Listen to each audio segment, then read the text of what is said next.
Doncs vet aquí que una vegada als turons de Montornès, on les fades filen fulles i els follets ballen lleugers, hi havia un nen que creia en la realitat de les llegendes del seu poble.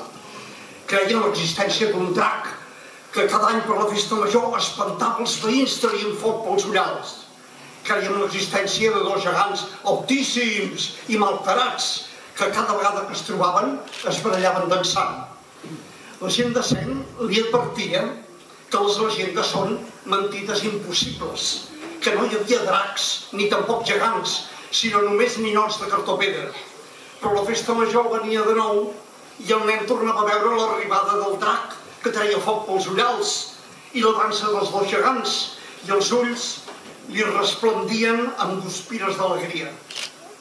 I vet aquí que van passar els anys i el nen es va fer gran. Va estudiar molt, va anar a la universitat i es va fer historiador per conèixer les històries tremendes que segles enrere havien succeït a Catalunya.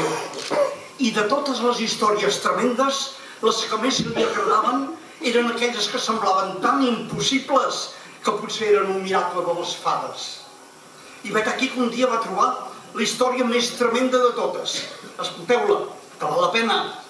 Explicava que els pagesos de Remença, els més pobres de Catalunya, havien derrotat el gran, poderós i lluït exèrcit dels senyors feudals de la Diputació en una batalla sense igual als turons de Montornès. Els ulls d'aquest nen historiador van tornar a resplendir amb guspires d'alegria i es va dedicar a buscar documents vells, pergamins corcats, cartes arnades i manuscrits plens de pols que li expliquessin més coses d'aquella batalla màgica. Els historiadors de Cent li deien que la història era impossible, que els pobres no derroten mai els poderosos. El més posat, mirat i assenyat dels historiadors, un senyor gros, amb una barba molt gran, que era excel·lentíssim catedràtic d'Història Medieval de la Universitat Autònoma de Barcelona, li va exigir que posés seny d'una i s'oblidés d'aquella història mentidera. Però no va poder ser, perquè els ulls del nen historiador resplendien d'alegria cada vegada que trobava un paperot antic que relatava com la victòria dels remences havia capgirat la història de Catalunya. Relatava com la supressió dels impostos feudals havia permès als pagesots catalans invertir en vaixells valents que transportaven riques mercaderies exòtiques a través de les tempestes del mar Mediterrània.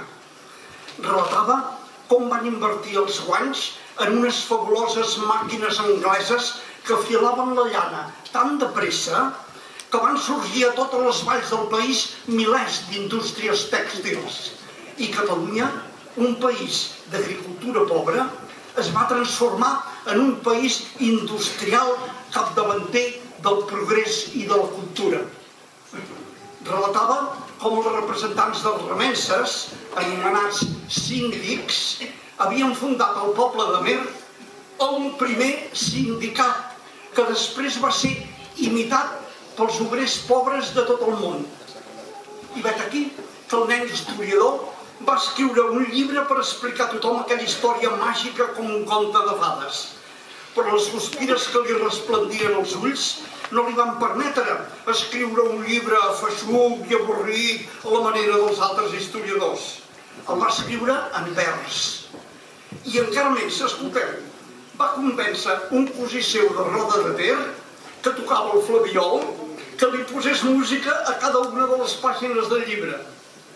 I vet aquí que el llibre aquell, en lloc de vendre's a les llibreries, és cantat i representat cada any a les places de Montornès, per part dels veïns del poble, per part de nens de 5 a 80 anys que creuen en les llegendes impossibles.